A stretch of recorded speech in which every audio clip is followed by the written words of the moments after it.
let's go from Okay. veterans to rookies. We've got Okay. a handful of rookie quarterbacks Yeah. starting. We got Caleb Williams in Chicago, Mm-hmm.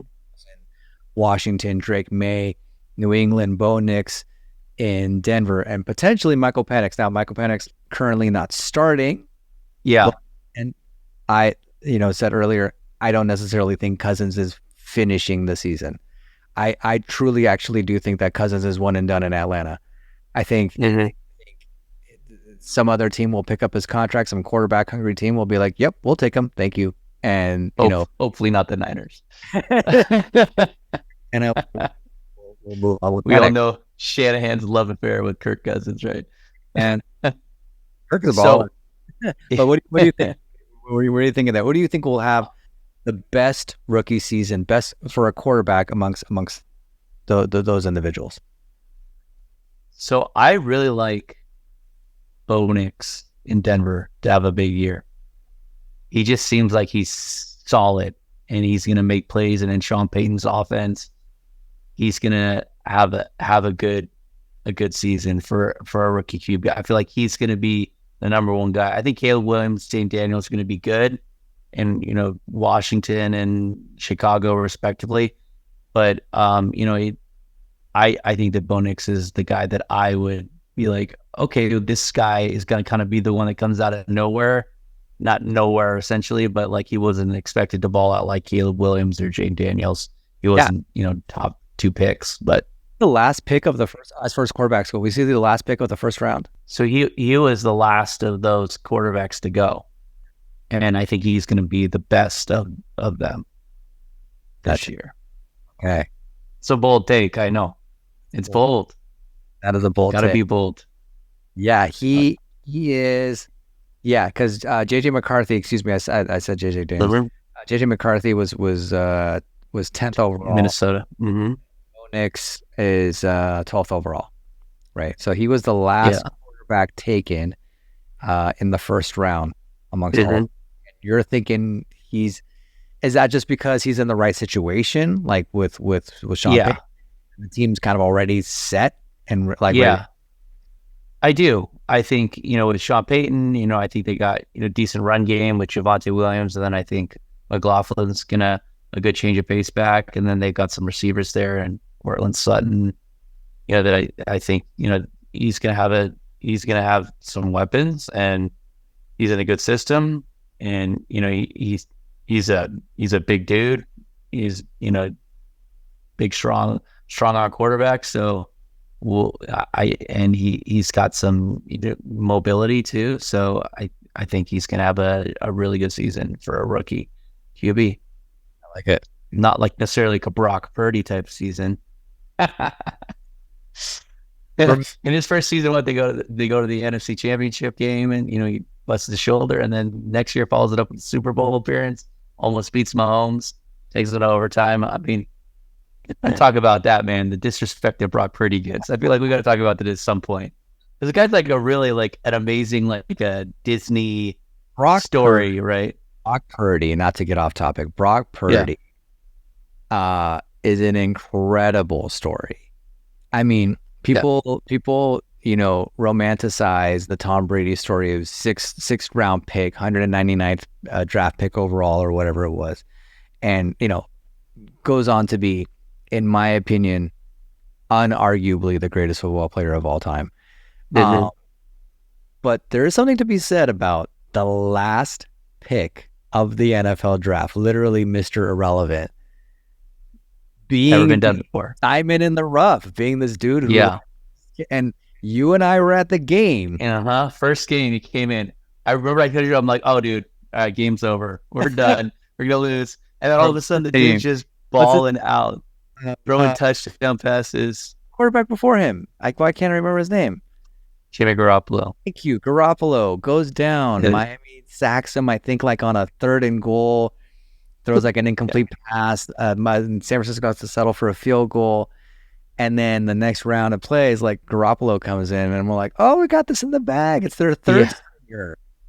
Yeah, Brock Purdy. Who's that? Who's Brock Purdy? Decimated. And then next thing you know, it was crazy. That was the craziest thing. We were at the game together. I was like, together. it was like a Star is Born, like he was so good. And I was not happy the rest of No, I wouldn't be happy either if that shit happened. I was like, because you're like, there's no way, because I think the Dolphins were winning at the time too. You were up. So when he came in, it was 7-3. 7-3. Like probably like, oh yeah, probably like give that stuff. Oh yeah, this is good. We got this. I think it was the next thing you know, towards the end of the first or something like that. Mm-hmm. That was wild. Getting back on topic, I like Jayden Daniels. I saw him play in the preseason against the Dolphins, and I don't know if this is a testament to Miami's terrible preseason defense or how amazing he was, but he was lighting it up. And I think with Dan Quinn, you got a new coach. I think they're obviously trying to change the entire culture over there. You pick up, Austin Eckler. You've got some, you got some decent receivers there, and the dude looks like, an upper echelon, but he looks the part. He definitely looks. He's gonna get you a lot of fantasy points rushing the football. Yeah, and he can scramble and get out of it. And LSU is not some scrub school. You got some good experience there. So for me, I like that. I of the scenarios to be in, I think he might have landed in the best one. I think Caleb Williams has the most promise. But if we're talking this season, then this season I think Jayden Daniels is kind of my favorite. Bo Nix would be a very close second for me because I do think that scenario is a good scenario for him. I hate that. I wouldn't want to be in that division. Yeah. But again, Jayden Daniels has, the Cowboys and the Eagles to deal with. That's a division who knows? It could be anyone's, right? I think the Eagles are going to be Eagles. Yeah, probably. But the AFC West is, you're not going to unseat KC. That's just not going to happen. So you're playing for the wild card. You're playing for the 5 seed, right? And you got to go against Harbaugh and Chargers, and like you kind of talked about last week, Harbaugh is going to come in and he's going to change the program. That's what he always does. He's a rah guy. It works. It definitely works at the beginning for those guys. He motivates them. It worked for the Niners. Yep. They went directly to the NFC Championship and then the Super Bowl, another NFC Championship with him. And so I think Chargers fans are like dying, because it's essentially been so horrible for them for the past, since they got destroyed in '94 by the Niners. The Super Bowl, it's I feel like they haven't done anything since. Yeah. And I think with Harbaugh, they like you were saying too, that they're going to be a contender. I really he's going to make it so. Yeah, for sure. I think. If I were to pick 2 teams from the AFC West, it would be the Chiefs and Chargers.